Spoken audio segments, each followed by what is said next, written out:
The State of the Union. Americans are dreamers too.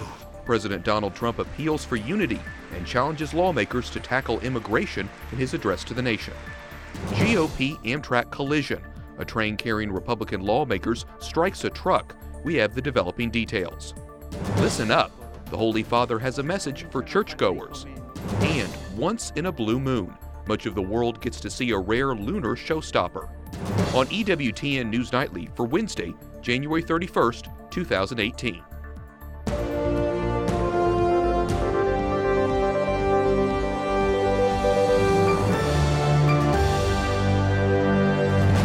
Good evening from Washington, D.C., and thank you for joining us for News from a Catholic Perspective. I'm Wyatt Goolsby, in for Lauren Ashburn. Two big stories this evening, including reaction to the President's first State of the Union. But we start with a deadly accident involving GOP lawmakers. A chartered train carrying dozens of Republicans to a policy retreat hit a garbage truck in a Virginia town today. One person in that truck was killed. Representative Jason Lewis of Minnesota was being taken to a hospital after being injured in the crash. On Twitter, Vice President Mike Pence writes, getting regular updates on the Amtrak crash involving members of Congress and their families, praying for all involved and grateful for the swift action of first responders. The President and I will continue to monitor closely. I'm heading to West Virginia later today.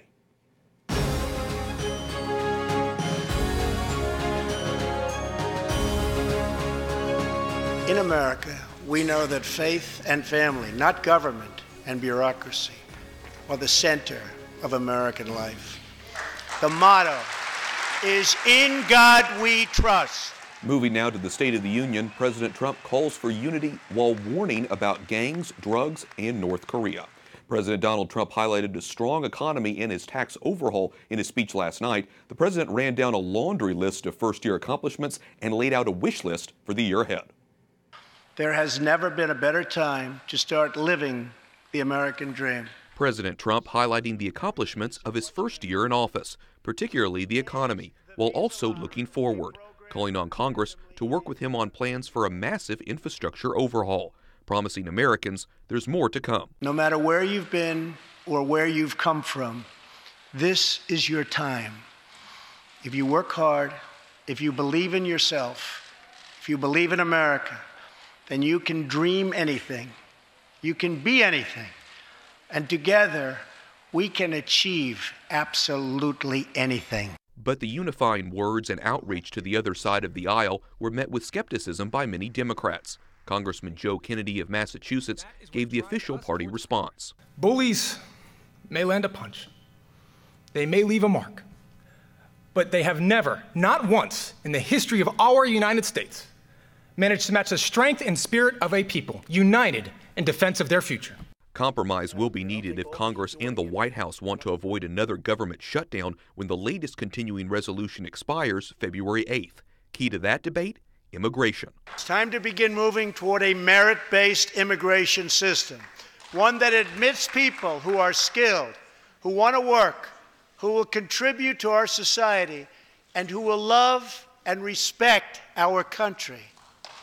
Just before the address, the president signed an executive order to keep Guantanamo Bay open. It marked a formal reversal of President Obama's 8-year effort to close the U.S. military prison. The president says he's directing Defense Secretary Jim Mattis to re-examine the country's military detention policy. President Trump laid out a 4-point immigration plan in his address. Congress is under pressure to meet a March deadline to address the dreamers those immigrants brought to the country illegally as children. Capitol Hill correspondent Jason Calvi was inside the House chamber last night. Good evening, Jason. Good evening, Wyatt. Now, Democrats last night said no to some of the president's immigration proposals. I had the chance to catch up with lawmakers right here, a few hundred feet from where the president spoke. And as you can imagine, reaction split right down party lines. Republicans' thunderous applause echoes through the chamber. I just thought the tone and tenor of the president was really good tonight. He really focused on the greatness of America as told through the stories of ordinary American people. We need to hear that tonight. But some Democrats laughed out loud at the president's immigration plan, which includes a path to citizenship for 1.8 million dreamers. It does not appear that what the president laid out last night was a down-the-middle compromise. He stooped to a new low in terms of how he dealt with issues. For example, the immigration issue. A bone of contention for Democrats, the wall. That means building a great wall on the southern border. The Republicans we spoke to after the State of the Union say border security must be part of immigration reform. It's like a leaky roof. You don't go in and remodel a house until you first fix the roof. Stop the leak, then remodel the house. Securing the border is stopping that leak. Some Democrats, like Henry Cuellar, agree. But he says security has to be smart. Being from the border, I know what works for the border security. Without due respect, the wall is a 14th century solution to the 21st century issues that we have. But we can find some common ground. As long as everybody's willing to give in, get a consensus, we can get it done. And that Texas Democrat tells me there's no way Congress will reach an immigration deal in time for the next government spending deal. That's February 8th. But he says he's confident they can reach an immigration deal at some point. Wyatt? Jason, you spoke with so many lawmakers about the State of the Union. What about people at home? What's the reaction there? Well, Americans who tuned in pretty much liked the president's speech. A CBS poll finds 2/3 of Americans say the speech made them feel proud. And 8 out of 10 Americans said it felt like President Trump was really trying to unite the country. Now, CBS does point out that the people who watch the president's speech do tend to lean toward the president's party. Okay, we'll note that poll, Jason. We're going to bring that up and talk about that a little bit later in the program. Capitol Hill correspondent Jason Calvi reporting. Thanks, Jason. And the White House correspondent Mark Irons secured a one-on-one interview with one of the president's counselors who says he spoke from the heart last night. She gave Mark her take earlier today. Mercedes Schlapp joins me, the president's senior advisor for strategic communications. Thanks for being here. Thank you for having me. A lot of memorable lines last night. The president said Americans are dreamers too. He also said faith and family are the center of the American life. What line stood out the most and why? You know, there were so many powerful lines in the speech. Obviously, I think the idea of talking about the new American moment, talking about how we're all one big American family, also talking about the motto, "In God We Trust." You know, clearly the president spoke from the heart. For the president, talking about protecting religious liberties is part of his agenda, as well as it's been a critical component, as well as talking about the opportunity for all Americans to live the American dream. The president, going into the speech, said he wanted to unify. Afterwards, Senator Schumer said he stoked the fires of division. With that kind of reaction from the Democrats, how can the president get this bipartisan immigration deal done, and before that March 5th deadline to help the dreamers too? Well, clearly, I think the Democrats' response was so disappointing. The president's had a rally call for unity for our country, talked about bipartisan issues, including immigration reform, including infrastructure, defending our country, rebuilding our military. These are very basic bipartisanship issues. But I think that the Democrats have been unable to let go of their hatred towards the president personally. Is the president willing to extend that March 5th deadline for dreamers, or is he hoping for a deal before that, an immigration deal? You know, I think the key is that the president is focused on working on a bipartisan, bicameral solution. He has proposed a very generous compromise, meaning we find a permanent solution for DACA.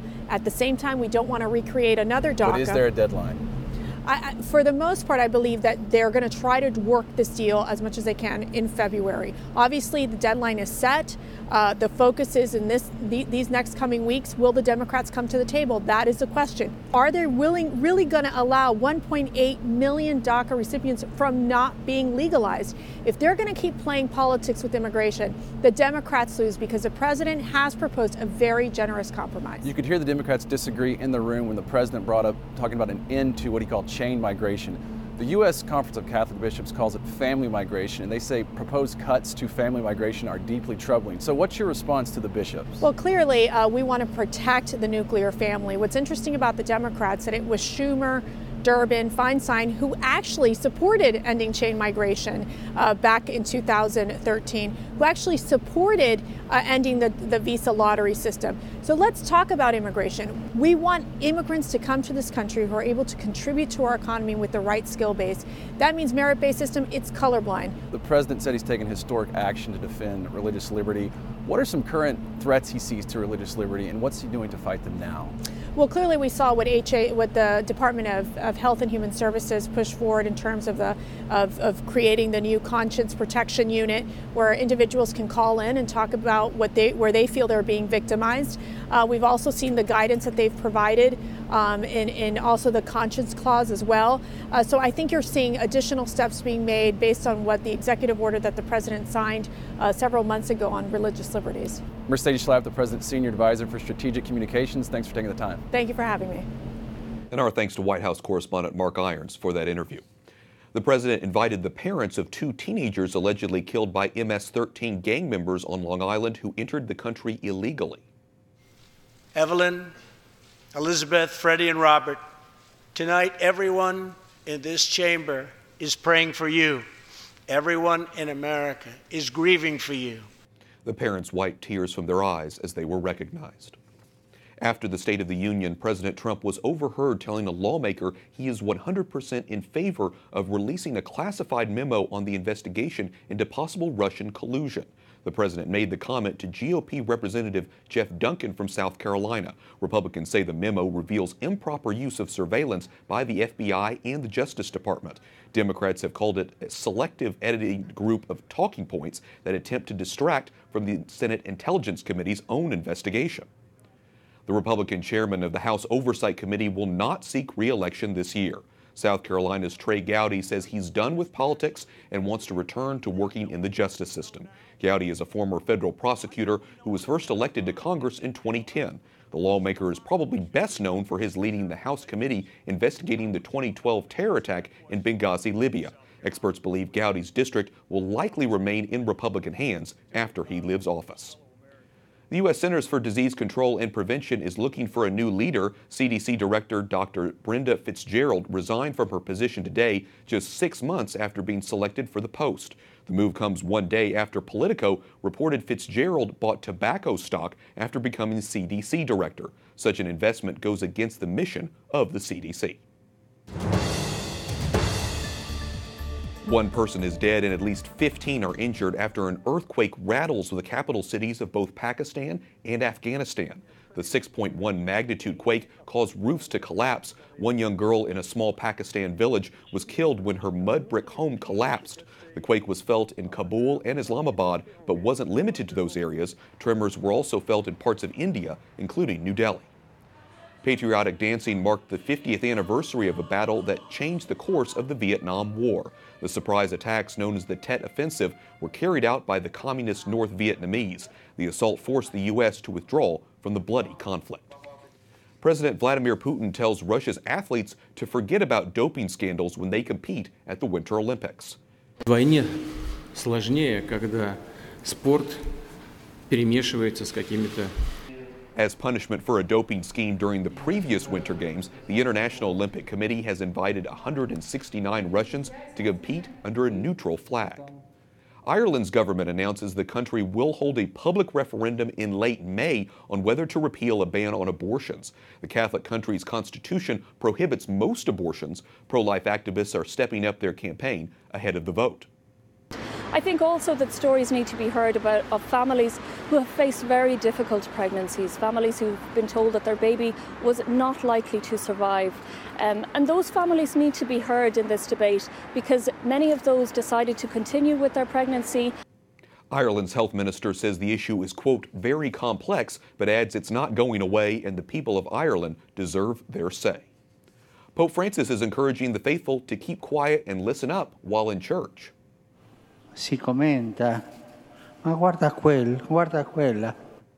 During his weekly audience with pilgrims and tourists, the Holy Father scolded people who talk and distract others during Mass. Juliette Lindley is EWTN News Nightly's Vatican correspondent. She joins us now from Rome with more on this. Juliette, what was the Holy Father's advice to churchgoers?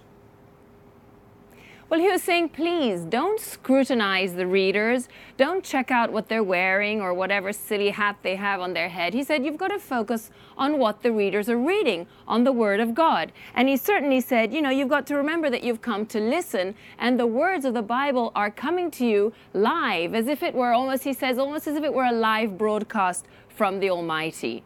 Some people may not realize listening is such an important skill. Pope Francis also had a message for those who read at Mass. Let's take a listen to what he had to say about that. Ma cercare dei buoni lettori, quelli che sappiano leggere, no? Quelli che leggono e non si capisce nulla. È così. Buoni lettori si devono preparare e fare la prova prima della messa per leggere bene. Okay, so now having listened to that, Juliet, what is the Pope saying? He's saying, you know, pay attention, readers. You've got to prepare what you're going to read. There's no point mumbling and reading completely incomprehensibly because no one's going to understand what the Word of God is. So he was calling to them to make an effort to make sure that the way that the reading is delivered is going to go to the hearts of people listening. It's also not very often that we hear the Pope address journalists or just people who are news hounds in general. He had a warning for us, though, didn't he? What did he have to say? Well, he said, those of you who bring the paper to Mass on a Sunday because you say that you need to absolutely know what the latest news is. He said, no, that's wrong. You've got to listen to the Word of God. That has to be your focus. You can read the news later, listen up, and put down your newspapers. Sure. Whether or not it's the newspaper or your cell phone, seems like a lot of spiritual as well as practical advice from Pope Francis there with all the distractions out there. Juliet Lindley, EWTN News Nightly Vatican correspondent, thanks so much for talking with us. Thank you, Wyatt. Coming up, talking points. We break down the president's speech last night. And quite a salute. Job well done. The president recognizes a 12-year-old Californian. We'll tell you why.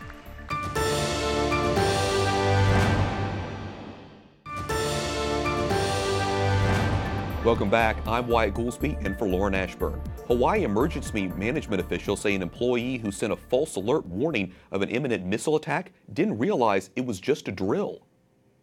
Employee 1 said he didn't know it was an exercise, even though 5 others that were in the warning point room at that time heard exercise, exercise, exercise. An internal investigation says the fired employee had performance issues in the past.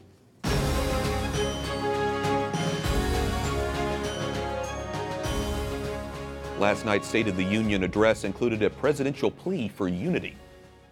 Tonight, I call upon all of us to set aside our differences, to seek out common ground, and to summon the unity we need to deliver for the people.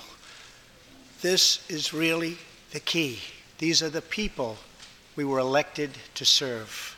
But from the looks of Democrats in the chamber, they did not appear to like the idea of working with their Republican commander-in-chief. Join us now is Tim Carney, commentary editor of the Washington Examiner. Tim, we talked to Jason earlier, who told us about a CBS poll that talked about, for those who listened or heard, about 75% of people responded positively. What do you think the president got right, and what did he not land? I thought the policies he laid out were actually sort of compromise policies that most of the country likes. So the immigration plan, that same CBS poll, 72% approved of the president's immigration plan, which has both the DACA for the illegal and those who entered illegally as children, and also border security and reforming the pathways to which people come in. That's a broad compromise plan. So he's on the same page as people who were watching it. That's one of the things that was good. I thought a lot of the guests he had and the personal stories, the policewoman who adopted the child after seeing the mother, about to inject heroin, and the man who fled North Korea and on his crutches and held up the crutches. I thought those were beautiful moments. And the most important part was saying that it's family and faith that makes America great and strong. As far as the weaknesses goes, he didn't really try to make a good, coherent argument on the taxes. I think he's always had a very superficial account as to how the tax cuts will help the economy. But we don't expect Trump to be an economist, so he may get a pass on that. And of course, people always want more details. How are you going to do it and all that? But we also don't want it to go on for 2 hours. Right, exactly. Yeah, there's a balance there. The president called for bipartisanship. Of course, like we mentioned, it was a speech about unity, and that same CBS poll showed that roughly 8 in 10 Americans felt felt like he was trying to unite the country, but the Democrats gave him a very cool reception. Do you think the Democrats had to sort of play that for their own political purposes? Yeah, the Democrats cannot afford to appear to be too friendly to Donald Trump. I was actually surprised they applauded as much as they did, but they did. It was cooler than past Democratic Congresses towards Republican presidents or vice versa. And the big part of it is that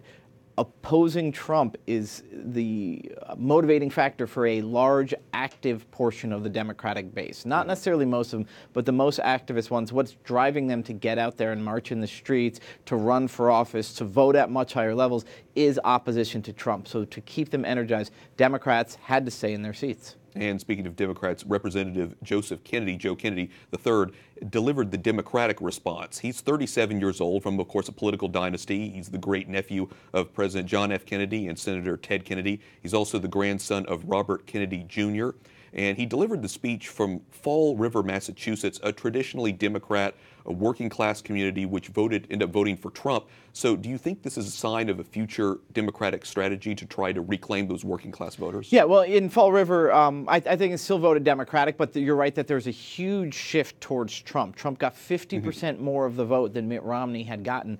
And what you have here is it's mostly white. It's only 72% graduated high school, while most places 87% or 90% did. The median income is well below the national average. And so a lot of the Democratic debate has been, should we go after the sort of Trump people, the people who voted for Obama but then Democrats lost to Trump, or should you go after the younger voters and highly educated suburban voters? Having Kennedy as the main speaker in Fall River was a statement by the party leadership that going after the people, the Democrats they lost to Trump, the white working class voters will be a central part of their 2018 plan, if not 2020. Okay, we'll be watching. Tim Carney, commentary editor of the Washington Examiner. Thanks so much. Thank you. A 12-year-old California who started a movement to put American flags on the graves of veterans gets a mention at the State of the Union. Young patriots like Preston teach all of us about our civic duty as Americans. And I met Preston a little while ago, and he is something very special, that I can tell you. Great future. Thank you very much for all you've done, Preston. Thank you. Preston Sharp was seated next to First Lady Melania Trump last night. His mission began after he visited his grandfather's grave and noticed there wasn't an American flag on it, nor on any of the nearby headstones. 40,000 flags later, Preston is still going. Up next, resurrecting a role. Plans are complete for a sequel to a famous movie about Jesus Christ. And a rare lunar occurrence captivates the world.